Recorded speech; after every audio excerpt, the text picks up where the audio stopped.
Bonjour, bienvenue sur le blog Utips. Dans la section informatique, on va voir aujourd'hui comment créer des listes à puces dans le logiciel Pages d'Apple, donc le logiciel bureautique pour créer des documents.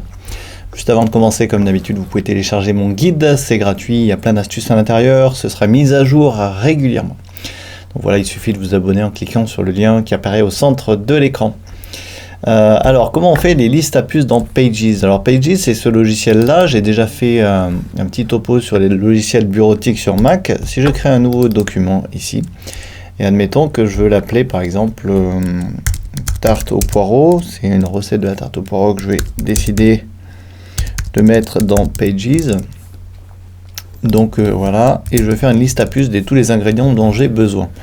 Donc je vais par exemple chercher sur internet voilà la recette et je vais la copier dans Pages. Donc je fais des copier-coller avec commande C, commande V, d'accord, voilà. Vous voyez, pour changer de logiciel, j'appuie sur commande Tab sur mon clavier, c'est très pratique. Voilà, donc je vais copier en fait, ouais, je vais pas vous faire toute la recette, hein, c'est vraiment pour l'exemple. Allez, j'en prends encore un. Voilà, je copie. Je saute une ligne et je colle. Et là, si j'ai envie de faire une liste à puces, eh bien, il me suffit de sélectionner tout ça. Vous allez cliquer ici dans Format, dans le petit icône qui est à droite. Je vais cliquer ici sur Puces et listes. On va se mettre sur Puces, par exemple. Et voilà, j'ai une liste à puces qui s'est automatiquement créée. Alors, je peux bien entendu grossir les polices comme ça de mon document. Sur ma liste à puces, je peux tout à fait, si j'ouvre ce petit triangle ici, eh bien, changer l'espacement qui est entre les puces et mon texte par exemple. Vous pouvez changer aussi, vous voyez, la couleur de vos puces ici, hein, donc je vais par exemple mettre du rouge, voilà, etc., etc. On peut vraiment faire à peu près tout ce qu'on veut.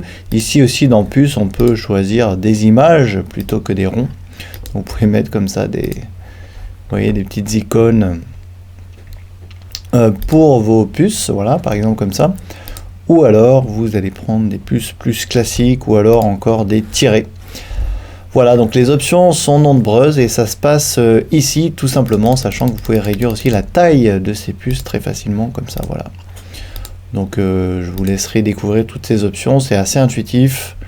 On peut définir aussi un retrait comme ça par rapport à la marge de notre document qui est là.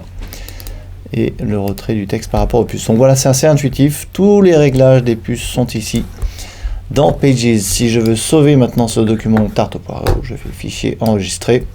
Je peux le mettre dans mon dossier document par exemple, ou dans mon dossier iCloud Drive dans Pages par exemple. Et je vais mettre tarte au poireau.